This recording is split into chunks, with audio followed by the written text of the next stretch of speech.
I'm waiting for my Grab. So medyo masama yung pakiramdam ko, no? Kaya pangit yung boses. So, I'm waiting for my Grab. Malapit na siya.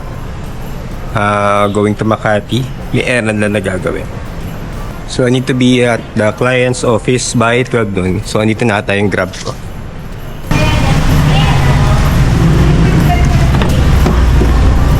Okay, Sir Alexander. Apo, Aaron po. Morning. Ay na po. Okay.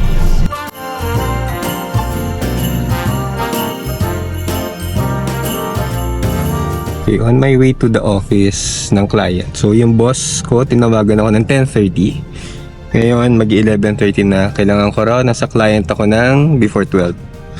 And, ayun, I plan to visit the client kasi mga around hapon pa. Pero urgent data. Ayun, so nagmamadali. Buti na lang, hindi ganun ka-traffic. Konti lang. So, according to Waze, makarating ako doon before 12. And then, punta ng office. Good luck na lang.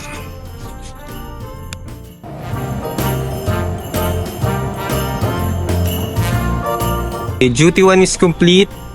Need to go back to the office para ibigay ko ano yung accomplish ko ngayon. But, ayun. Ang duty ko today ay messenger, account manager, messenger, copywriter, and ano bang trabaho ko? So, ayun. And then yung mga main jobs di ko na magawa. So ngayon, I'll go back to the office. We'll have lunch and then go back to work. Sana okay yung day to day. Ang dami pa akong kailangan tapusin na labada.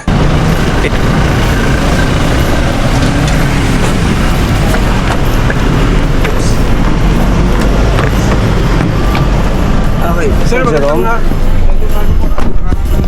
Mahali po.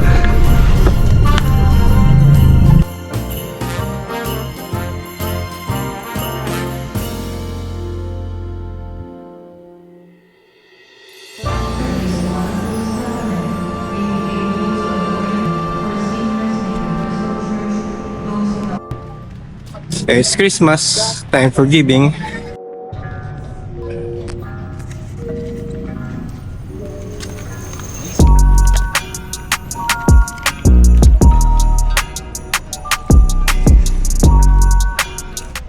hindi masyado kumakain, yung isa naubos na niya.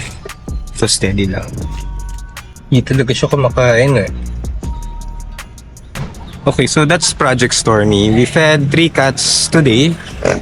Kasi if you want to feed those cats, andun siya sa may kung nagsa-St. Jude kayo, madaling stray cats doon. And almost 5:30. We need to go to Mega Mall. Right now, I'm here sa may San Beda. Opposite CEU.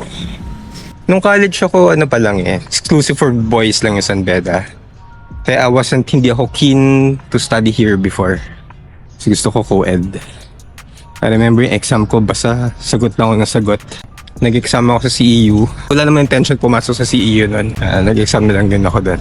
So kanina, nasa church, may mga particular akong wish for Christmas. Mainly basically because I don't have a gift for myself. Wala akong maisip na regalo. Pero I really wanted to have a perfect job for myself. Talagang masaya. It's a really happy work. A work where there's work-life balance. Hindi ko masabi na may work-life balance ako ngayon sa current job ko kasi parang I'm not happy. Baka I need to be honest with that. And I appreciate the people. I appreciate my colleagues. Client side, I'm not sure. Looking forward for another career opportunity. That's why medyo aggressive yung applications ko to a lot of jobs lately. I really want to have that balance, work-life balance. Kasi yun yung pinramis din sa akin dati before I signed up for this job. So yun, that's my wish. Kaya that's why I go to St. Jude. Wishing din my family good health. My mother, syempre. My brother, my sister-in-law, yung partner ng sister ko. Yung my niece and nephew, and syempre my wife and the family of my wife. At syempre yung cats din namin, si Storms and Naimi. So it's almost 5:30 and after this I'll go to Mega Mall to buy some stuff. Yun na.